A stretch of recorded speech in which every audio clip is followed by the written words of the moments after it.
evening. And if it is Monday, you are going to be here with Soso, your girl, Sohria Alexander. And a pleasant good evening to everyone. A pleasant good evening to my listeners on Liberty 92.3 FM. How are you doing, my people? How are you doing throughout St. Lucia? I know it has been a couple of trying days for everybody. So how are you doing in Radio Land? Keeping the faith, because we know that we can't give up. And I'm wishing everyone God's richest blessings. Hello to my people in Facebook land and on YouTube. How are you guys doing? Hope everyone is doing pretty well. And also soon to be on television, Liberty TV, and hoping that many of you would join us on Liberty TV. You know, the grand opening and all the nice things are going to be done. And it's very wonderful that, you know, people could see your work and say, hey, I need this person to do this, I need this person to do that. And this is what I try to do. I try to give of my best in everything I do. It's a lot of hard work putting on a wonderful production like this, thanks to my producer, whom I am ever grateful for, the one and only Mr. Akeem Ernest, who is my producer. And he is studying, he's doing great things, you know. Who knows, I may have to learn to do production by myself just now. And he say, hey, I'm getting out of here. You know, but we'll be fine, He's still with me for a while. And encourage your children, people. Be positive in what you say to them, you know. And we, as parents, some people may not want to hear that, but it is the gospel truth. We as parents are responsible for the path our children take. And, you know, before we get into the meat of things, I as a young parent growing up with my boys and everything, I really dedicated my life to them for school, for sports. You know, I was this hands-on mother. And one thing, my people out there in Radio Land and in Cyber Land, teach your children the way of the Lord. And when they grow old, they will not depart from it. Meaning that when you teach them the right things, it will always remain at the back of their heads not to do the wrong things. And I believe I have said that to my audience, to my radio listeners, to my Cyberland viewers.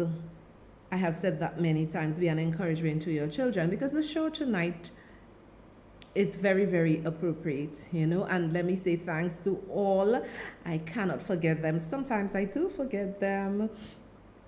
Thanks to my silent sponsors who make this possible, and also to those who will come on boldly and, you know, with the ads or whatever. We're saying thanks in advance, because when we do things, we do it professionally, we do it well. And don't remember, if you want to support, I have some new members to my Buy Me a Coffee in support of the show. Let me say welcome and thank you. And some people are supporting in a big way. And I love it. I love the fact that people are sponsoring me. They love me. They love what I do. And they're not sponsoring me because I am singing somebody's narrative. No, I'm going to be singing the narrative of truth, not even my own narrative, because we have to try to be balanced in everything that we do. So let me say thank you to all those who sponsor the show. It's really amazing. And there is one particular person, I wish I could just shout out this person's name, but I won't and I can't, you know. Always a source of, you know, financial sponsorship, you know.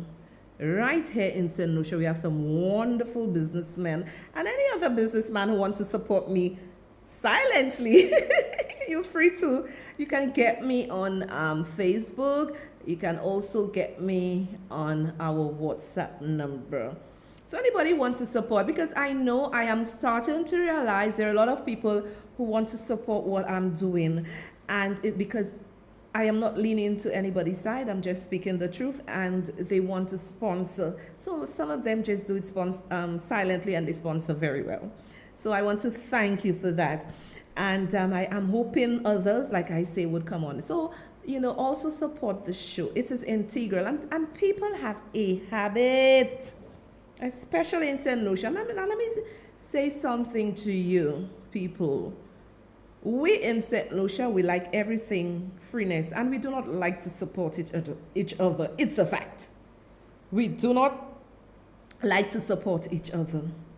Oh, she doing that? Why should we support her? And when you I look at some other pages, some other shows from America, and these people are well off, and people support their show. They do shows exactly like mine.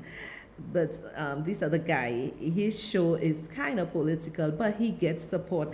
But it is our mentality in this country.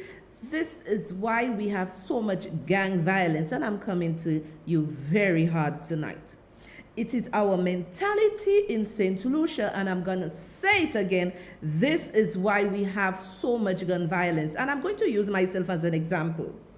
Me here, a St. Lucian, an educated St. Lucian, sitting here, coming here, doing a show for you, to elevate your mind, elevate your spirit. And you would sit there and say, hey, I don't owe her nothing. Huh? I don't need to support her. Who she thinks she is? But here come these other hosts from another country. Good evening. This is Mary Jane, and you are watching the Mary Jane Show. Oh, welcome, welcome. You would see the support. You would see the financial support. You would see everything flying. Coffees flying, stars flying. But we do not like to support our locals. Again, it's the mentality. This is why we have the gang issue. And this is what people are not talking about.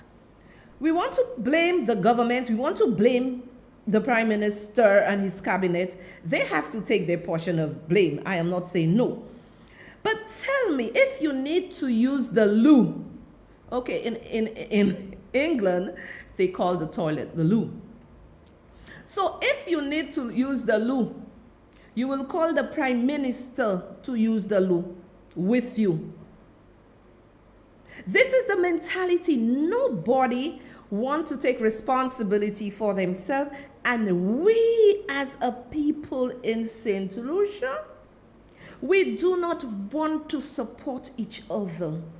Mary Jane's coming. Oh, hello. This is Mary Jane. Oh, you're watching the Mary Jane Show. I'm a citizen of wherever. Oh, yes, y'all will run, but you will not sponsor the little man who did not have all the opportunities. He is living in the mung. He is trying to elevate himself out of his mess. John decided that he is now going to try to remove himself from poverty by saying, okay, I can go to this neighbor and say, okay, you have a coconut tree. Can I buy the coconuts from you? Yes, you arrange a deal with John. He buys the coconut from you and he goes and he sells. So he has his little, he doesn't have a vehicle, but he has his whatever. He puts his coconut on. You will pass him and cut time. Who you? You passing him, man, and you cutting eye. Who you? I not buying nothing from you. Who you? Me go buy coconut from you. Then what you do, I'm showing you what you all are. And then we blaming the Prime Minister, we blaming everybody. Let us look at ourselves and how we contribute to the gang violence. So instead of saying, okay, John, man, trying, I'm going to buy, I can buy $2 coconut from him, put it in my bottle and go to work. Ma'am, you come from the moon. I will buy coconut from you. Who you think you are? Marsh. And you know what you do? You go to the big fancy supermarkets and you go and buy the nice bottle coconut water for $10. Whereas you could have supported John, because I think now a coconut is $2, right? A coconut is $2, so if you buy two, that's $4. We not wanting to elevate somebody from the bottom up, that is our problem.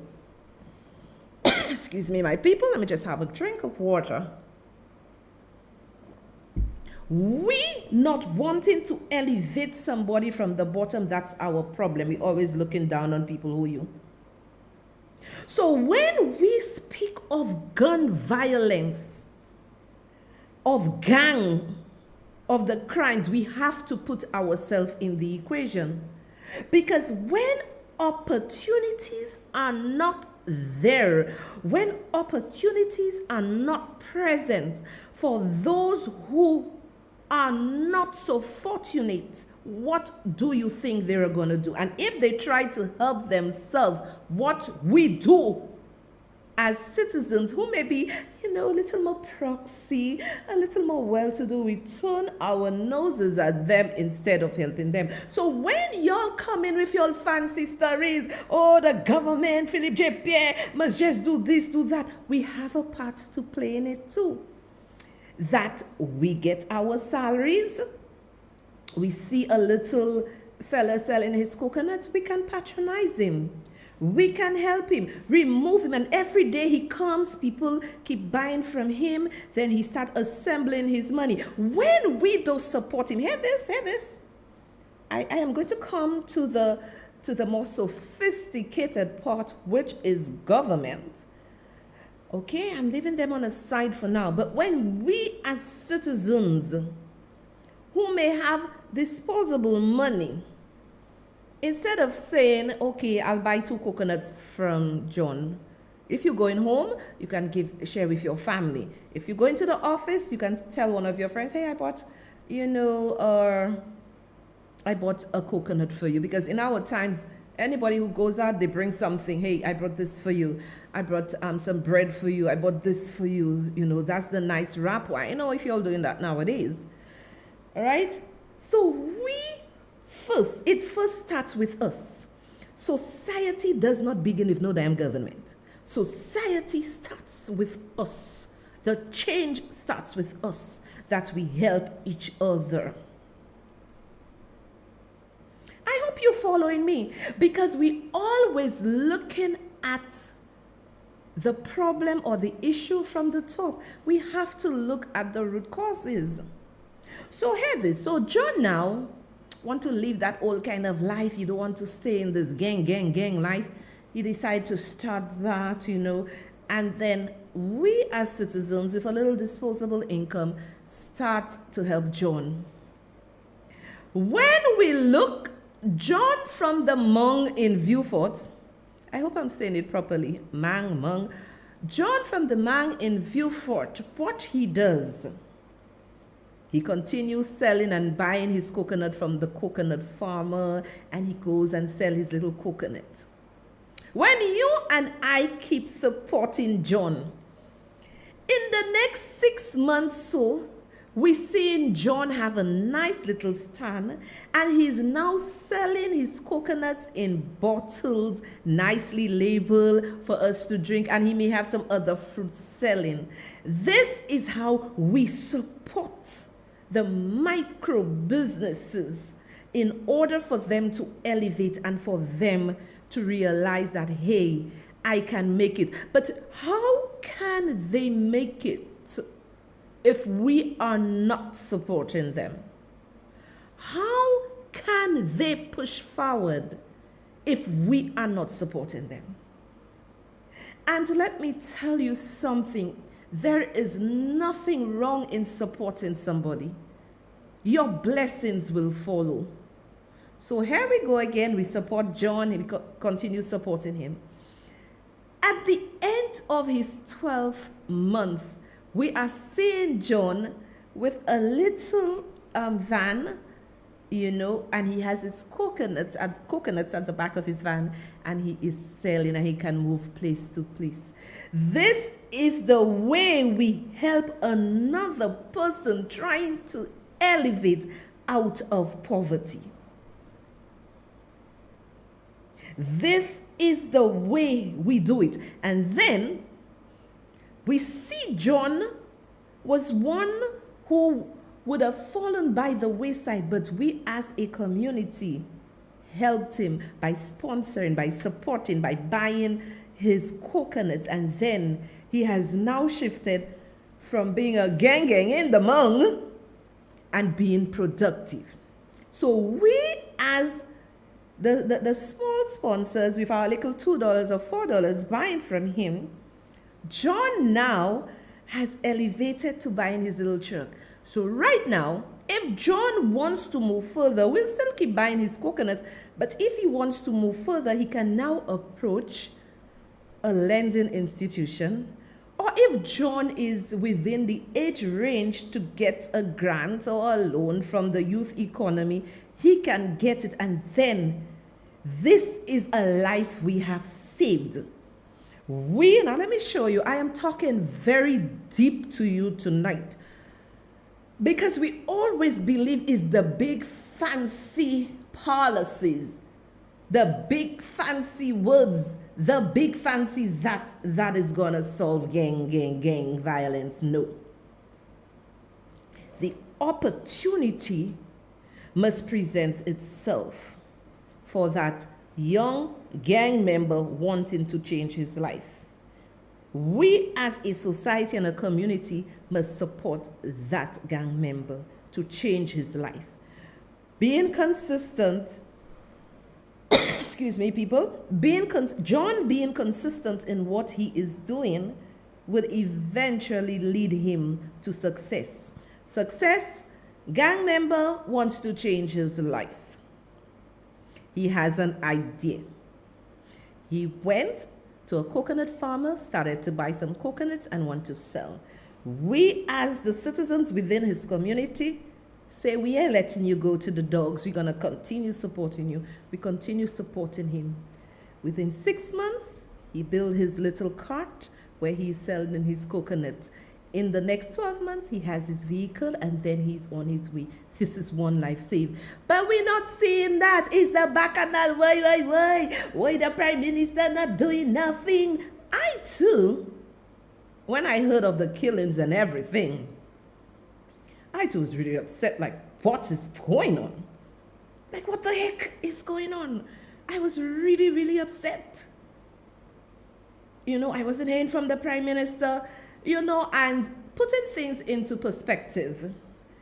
The Prime Minister at the time was meeting with the high-level people to sort out what he has to get done, which I understand. But me as a citizen, as somebody who just got so fearful as to what is going on in Beaufort, people are just dying like flies. So it really put me on edge. Like, I want to hear you, where are you?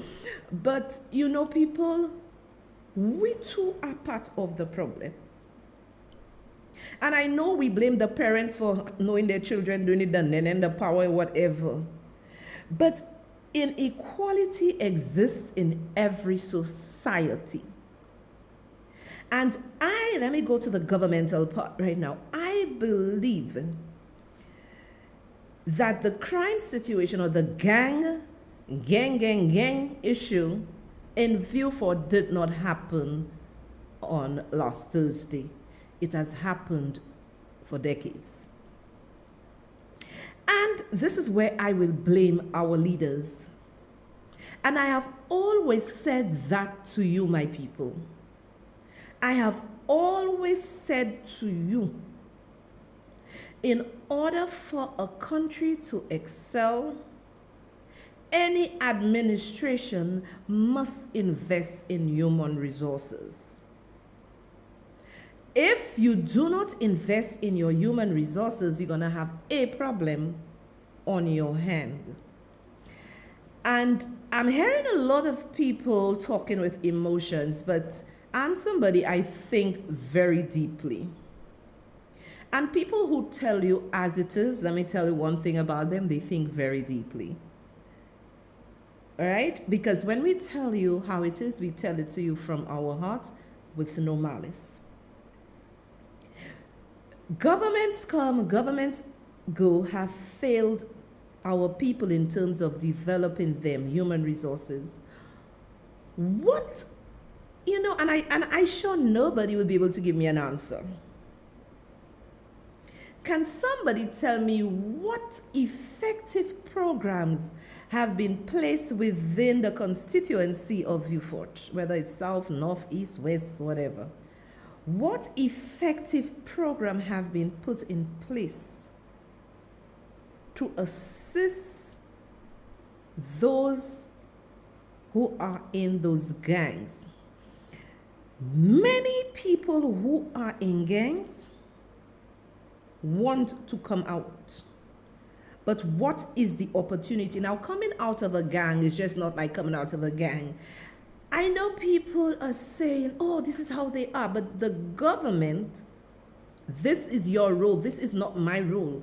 This is your role to put programs in place to remove those gang members from the situation they find themselves in now. Now,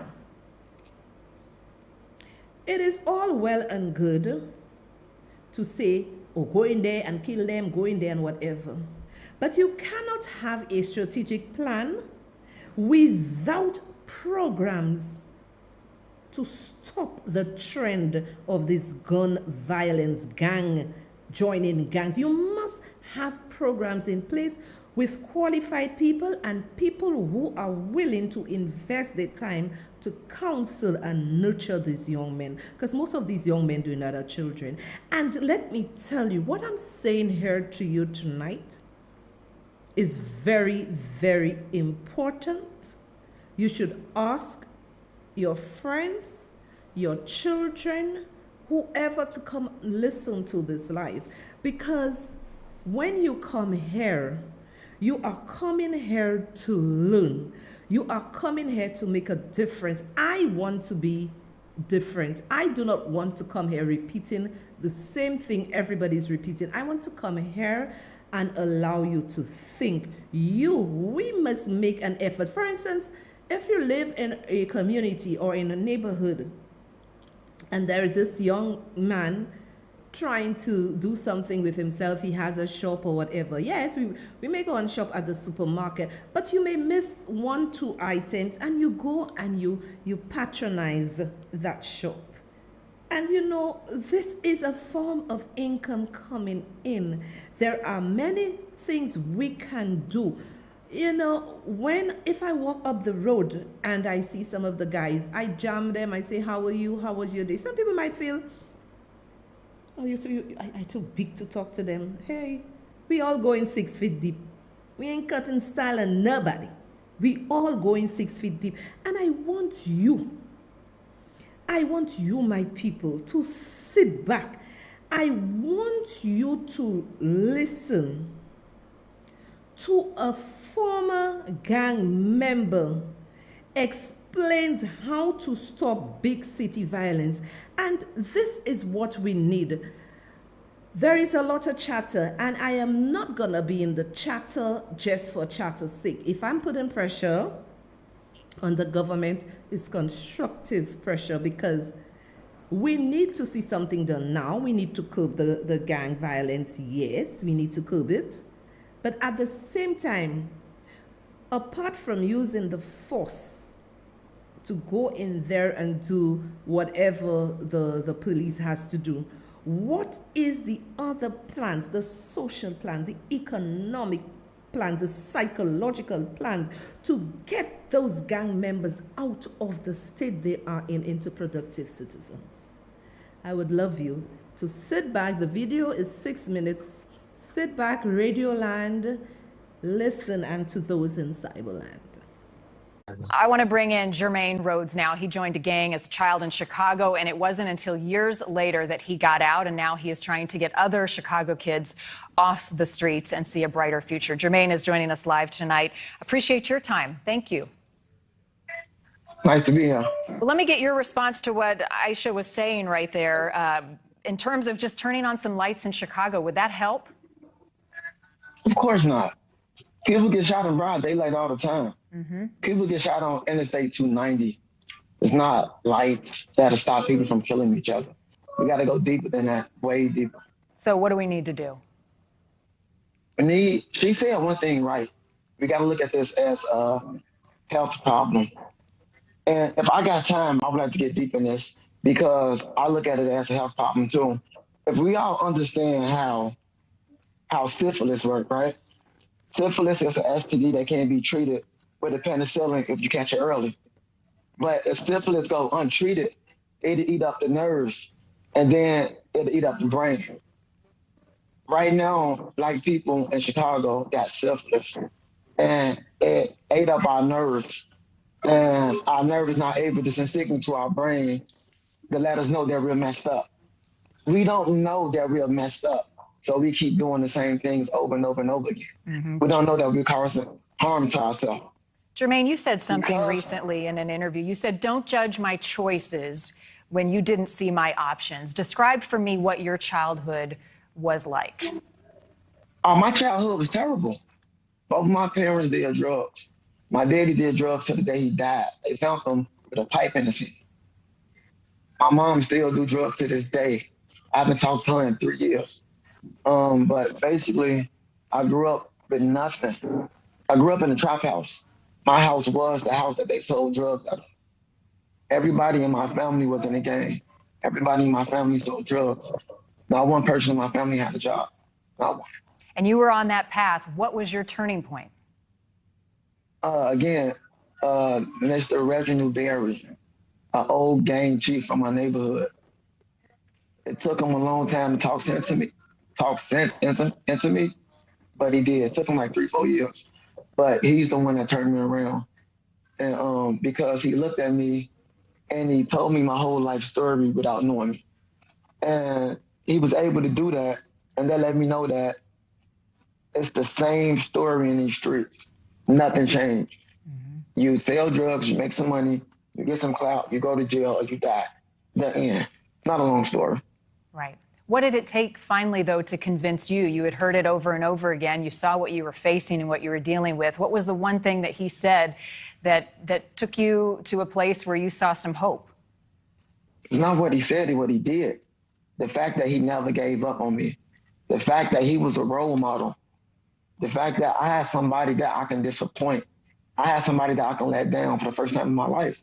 And I refused to let that man down. Most of us in the hood ain't got role models. We don't have somebody we can let down. So if you don't have nobody that you can let down, there's nothing stopping me from doing nothing bad. And it's because he never gave up on me. And I believe that that's the first time I want to say I had real love, like from a parent. Like I had real love, so that's what it is in the hood. We don't really got real love.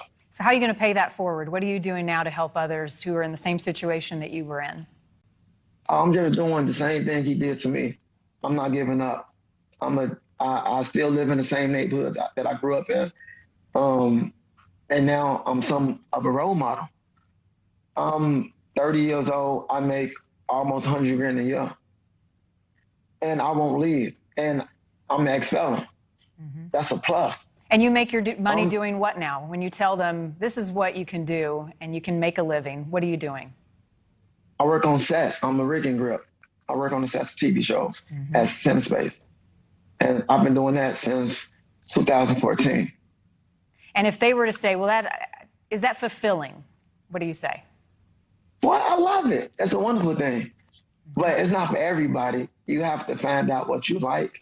You can't chase money. You got to chase happiness. And if you find something that makes you happy, do it. I don't care what it is. Right. Just giving them some optimism. What would you tell a kid on the street right now who doesn't see a way out? It's not one answer. So I can't say one thing and expect him to hear it and believe what I say. I don't know what that kid going through. Everybody going through different things. So the best thing we can do is not talk to the kids or listen to them. We keep giving people what we think they need, and it ain't worked that. We have to stop doing that. We have to listen to them and give them what they say they need. Is that something? And show them that they have love and people who care about them out there. And I think, Jermaine, seeing you out here speaking like you are gives them motivation. I sure hope so, that there is life on the other side of gangs. It is. And there's not too many gangs out there in Chicago like people think it is. There's a lot of cliques. It's not like gangs. That's not a thing no more. And nobody never shine a light on the positive. It's always negative. Honestly, since the 90s, crime have gone down in Chicago. It was way worse in the 90s. Murders was 900 a year. It's 500 a year now. Still bad. Still bad. I don't know. I wake up every Monday morning and look at the weekend crime rates, and it's pretty heartbreaking. Yeah, I know. It's not nothing good. I'm not bragging on it. I'm just saying that it's better than the 90s. Yeah. Jermaine, it went from 900 a year to 500 a year. I'm out of time, but thank you for giving a voice to a group of people who need to know that there is somebody out there who wants to do good by them, and that you want to make the streets of Chicago safer, and for the work you're doing, and for just showing so many that there is a light at the end of the tunnel. It's important what you're doing and what you're saying, and we're very appreciative you came on to talk to us tonight. Thank you. Anytime. Thanks, Trevor. We'll have you back. All right, Jermaine. Thank you. All right, cool. So you listened and you heard from a young man. He's 30 years, a gang member. You heard what he said. And before I played the video or the audio for those in Radio Land, exactly what I said before is what this young man said. It takes common sense. Sometimes we believe it's the sophisticated things that is going to solve our issues. But then again, common sense is very rare, according to my late father. Now, let me point out some of the things, which Jermaine said. He said, look at being in a gang as a health problem. Gang members don't know they are messed up. Don't judge me. Don't judge my choices when you did not see my options. Both parents did drugs. His father died of drugs. His mother is still doing drugs. He grew up in a crack house. Not one person in his house had a job. He said someone spoke to him, and this man became his role model. The man said to him, when you're in a gang, either you go to jail and then you die. What he said is that his role model never gave up on him. And he went on to say, in the hood, there is no love. There is no real love in the hood. Meaning there is no real love in the gang. But he found someone who gave him the opportunity, who spoke to him and told him of his situation. That is the gang member Jermaine's situation. And Jermaine, what he said, having a role model, he did not want to let him down. He said being in the hood, in the gang, being in the hood, he had nobody, he had no role model, he had nobody to let down. But when this gentleman came into his life, he had somebody to look up to. Therefore, he didn't want to disappoint him. And this is the point I keep making. We need to give opportunities to those who have fallen victim to gangs. It is all well and good to just say eradicate them. But there must be a plan. There must be a thought process as to how to remove them out of their mouth, out of their situation, into being productive citizens. And what really touched me when he said he had a role model to let down, so he persevered. He had a role model to let down, so he persevered. He said there is no real love in the hood, right? And what really touched me with his interview, he said, and this is what I said previously, he said, listen to the gang members, meaning listen to those who are in the situation and give them what they need, not want, need. Opportunities, inequalities, and there is a lot of work to be done. And thank God he's now 30 years. Thank God he has a man who he looked up to as his role model, and ensuring that he becomes a better citizen.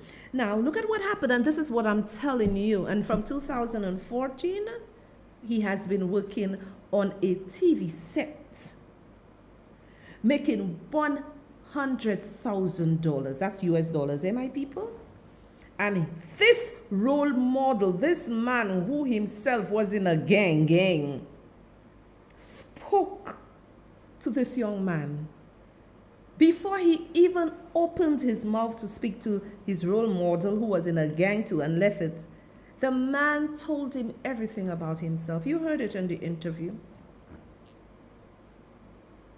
And he has changed. So listen, we have to apply the necessary force, which I am in agreement with, but at the same time, there must be a plan to remove these people, because what we fail to realize, those involved in the gang are young children, young people, and they may have siblings, cousins, and other people, other relatives watching this madness, and they too may want to be part of it. This is why when I did my other show, I said that intervention programs are needed. And let me tell you why maybe it's proven difficult for us to have these programs in St. Lucia, because it takes a lot of work. It takes a lot of dedication. And the people in those programs, responsible for those programs, must have their heart in it in helping people, because many people, sorry to say, in St. Lucia are doing things just for the money. And why just do something for the money? You should have a job or do something that brings happiness to you. Anything you do that doesn't bring happiness to you, it's going to be a mountain. So I believe one of our key problems, the government of St. Lucia, I'm giving you some solutions tonight. What we need to do is ensure we have enough social workers, which I know we don't. And not social workers that is only in it for the money. Social workers who really love what they do and want to see somebody's life turn around. And let me tell you, it's not going to happen in 2 days. It's not going to happen in 3 days. It's not going to happen in a year. But over a period of time, you can change these gang members' lives. And imagine, this young man said he was making, hear what he said? He was making, or he is making $100,000 US dollars from 2014 working on the set. Gang members, you can put down the guns and change your life.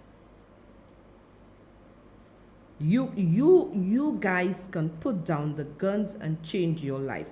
I am positive, because listening, I am positive. Listening to those gang members, they don't want to live a life like this. It is all they know. And this is where we come in as citizens, community leaders, and also the government and the social workers and all their programs to change those young people's life. It is a task it is not only as this administration is there that they are dealing with all this madness, gang violence. It has been there for decades. The approach must be different. It is easy to blame everybody, but right now, gang members, I'm talking to you. If you were listening to me, if you accidentally tune in, call it a truce.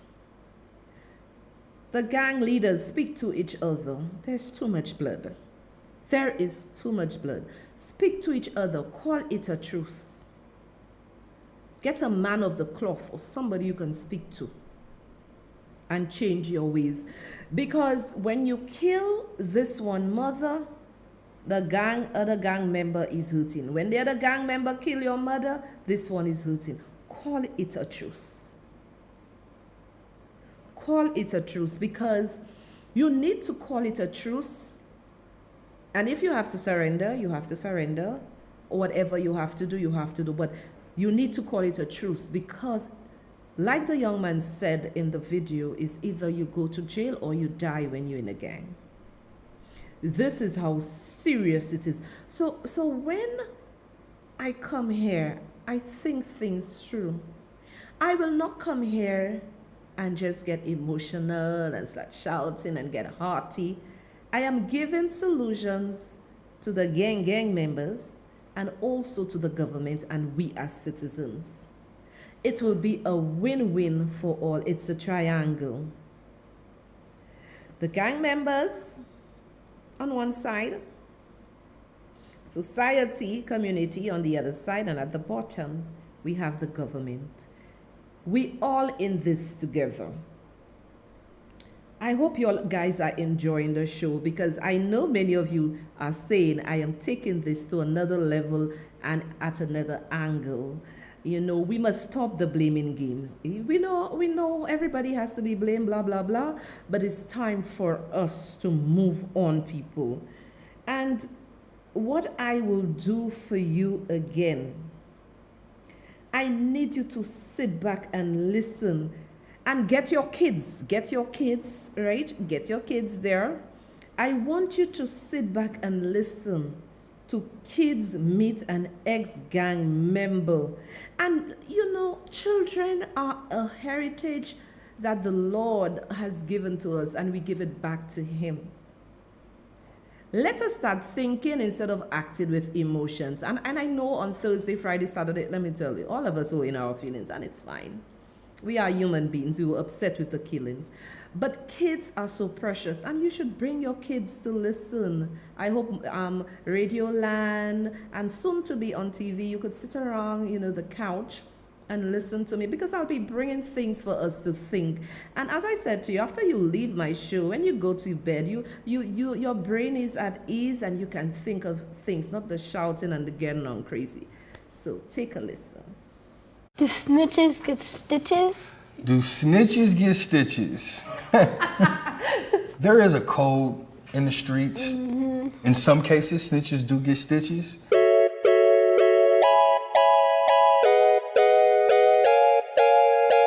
Hi.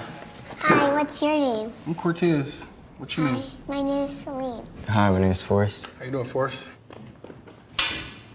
Hey, Dad. Hey, what's up, Ariana? So do you know why we're here? You know what we're going to talk about today? That you were in a gang, but you're not active. That is correct. Are you guys familiar with any gangs? Yeah, kind of. Sometimes I watch like Boys in the Hood and stuff like that with my dad. So. Oh, okay, Boys in the Hood, that's a good movie. What is your idea of a gang member or being in a gang? They would probably look like a person with baggy jeans or a cap, like maybe a golden chain. Okay, fair enough. What about you? Just thinking of people like a little like cruel. Violence, I guess, and drugs involved, and usually getting in trouble, I guess, a lot. All I know is that shoes hang up from the electrical wires. That's all I know about the gangs. So what did you do in a gang? I didn't do too much, you know, out of the ordinary. It was just like, you know, I still went to school. For the most part, I would show up to school. Did your teacher know that you were in a gang? Pretty sure they did. But after I got kicked out of the school, I kind of just fell off. Oh. Fell off with that. How come you got kicked out? Because I was bad. Oh, Yeah. okay. Why did you join a gang? I felt like a lot of times as a kid in my family growing up, I wasn't accepted. And so, you know, this was easy. I loved the lifestyle. I was infatuated with the entire culture. I had a lot of homeboys from the neighborhood that were in gangs. Like, that doesn't necessarily deem us as like bad people or anything like that. You know that, right? Do you think people in gangs are bad people? I don't think they're bad people, but they might do bad stuff.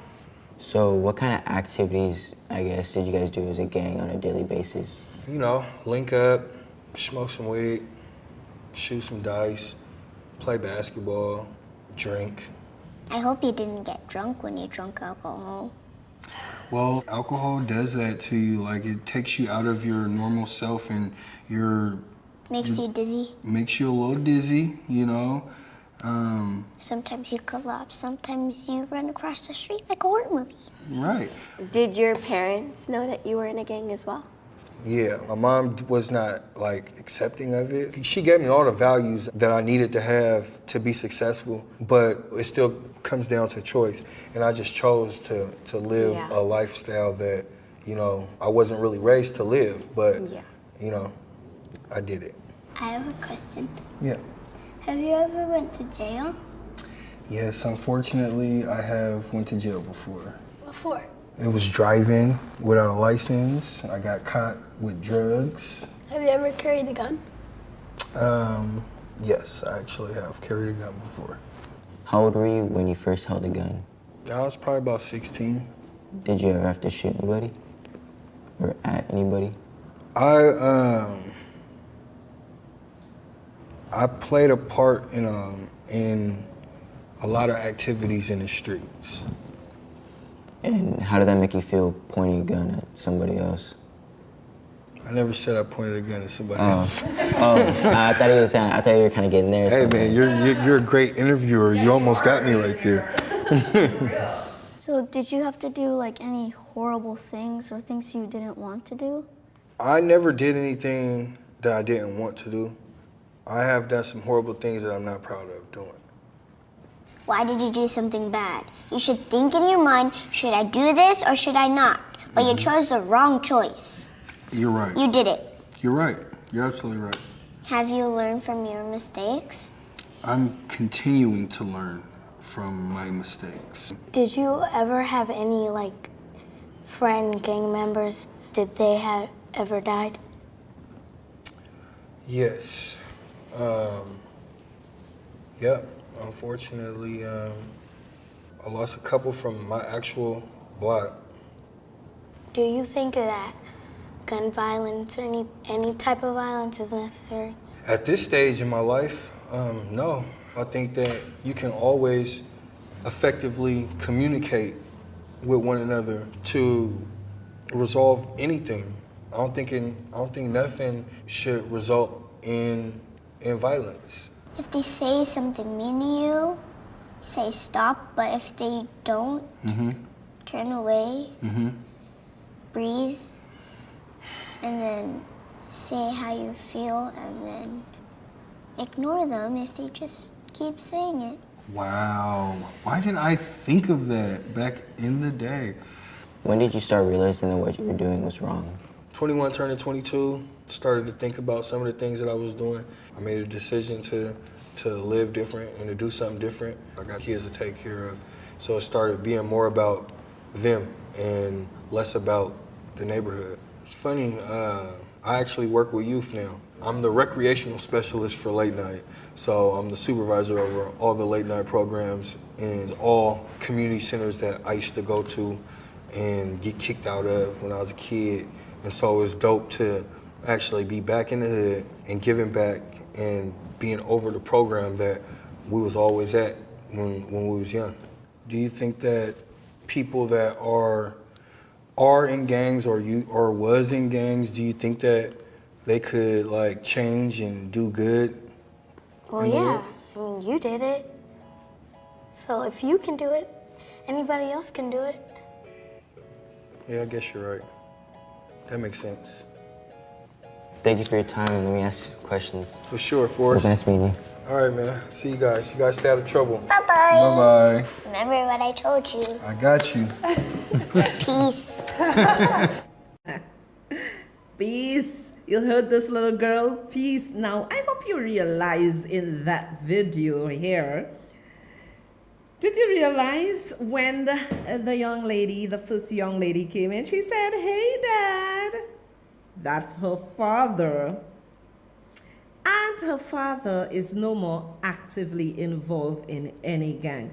So people, when we hear of gang members, they are human beings too. They are, you know. Some of them may not have done the extent of killing people or whatever, but we need to ensure as a country that we have things that we can do to stop this kind of gang activity.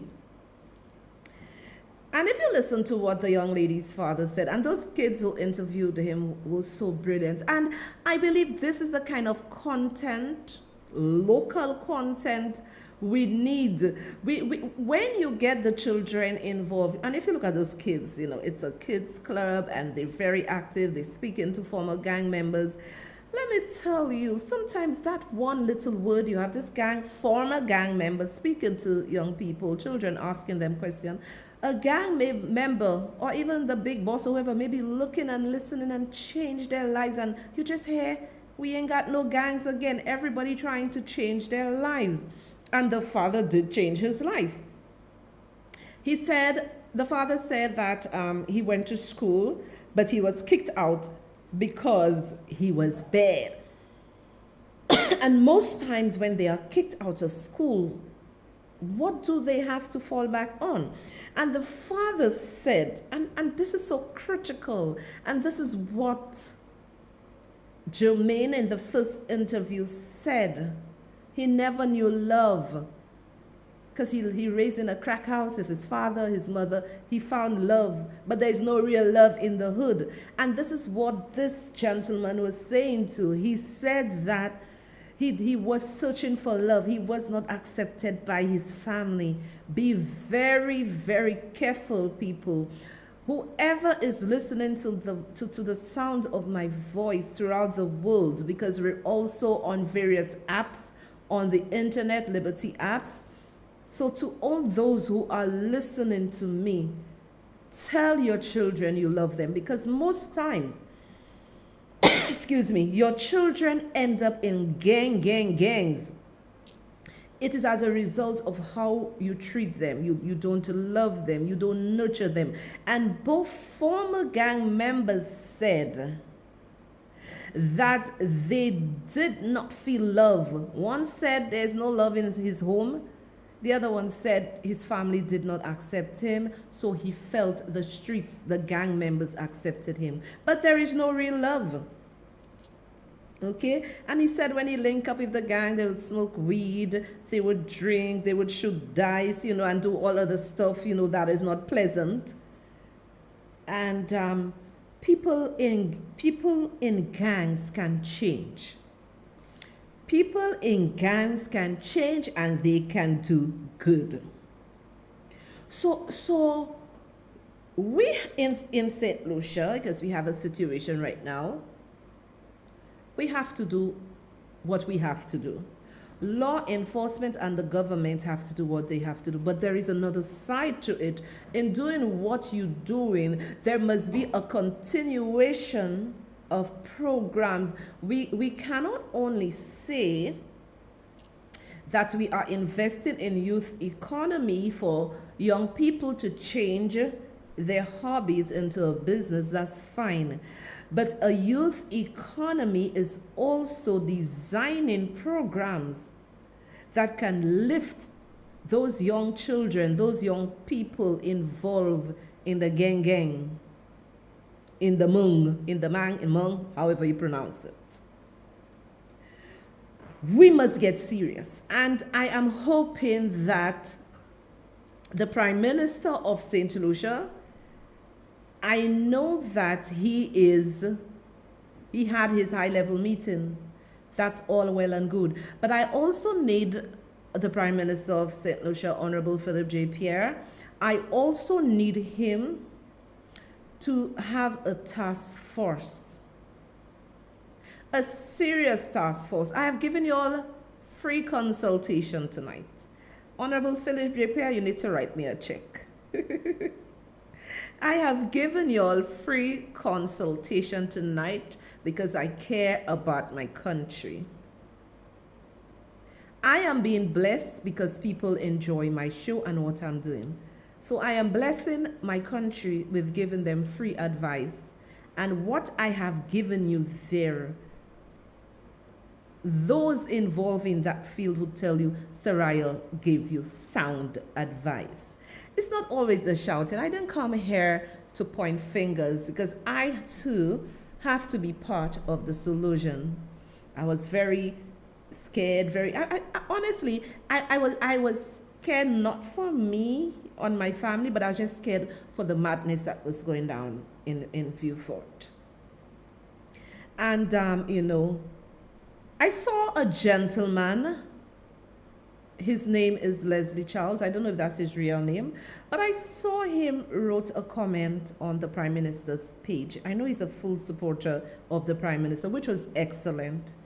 He said to the Prime Minister, there are many people making solid recommendations on Facebook, and you should take a look at it. That is excellent. Because, you know, we all want to see our country doing better. We all want to see St. Lucia doing better. And the reason why I want my country to do better, it's got to get worse before it gets better. We know how it works. Because we are a touristic country. Tourism is what we depend on. Whether you like it or not, that's what we depend on. And crime can really, really affect our bottom line. If we don't handle the crime situation like yesterday, but we cannot handle the crime situation with only a knee jerk. It must be thought out. It must be consistent. It must be thorough. Now, I heard people saying, oh, the Prime Minister should have given more information, but he's very right in not giving too much information. If you're working from an intel point of view, intel meaning intelligent point of view, intelligence point of view, you cannot say all what you are going to do. You cannot do that. Leadership is very important. Very, very, very important. Very, very important. Leadership is very, very important. And I think this is a trying period for this SLP administration. Cry out to the Lord for wisdom. Yes, use your professionals in getting you where you want to get to. However, don't forget the ordinary man who will give you sound advice. Because sometimes the greatest idea does not come from your camp. It comes from the lowly man in the street that knows what they deal with, what they are going through. And tonight, as I said, my goal here was to offer some calm, to offer some solution. I don't want to get hysterical and, you know, having people hysterical. And I want to extend sympathies to all those who have lost their loved ones due to the gang violence. Losing a loved one is never easy. And I pray it's going to take some time. I'm not going to lie to you. It's going to take some time. You're going to cry. You're going to have good days. You're going to have bad days. But as the time goes by, you will never forget your loved one, but you will be able to move on. And I pray that God give you the strength. And remember, leadership is the way to go.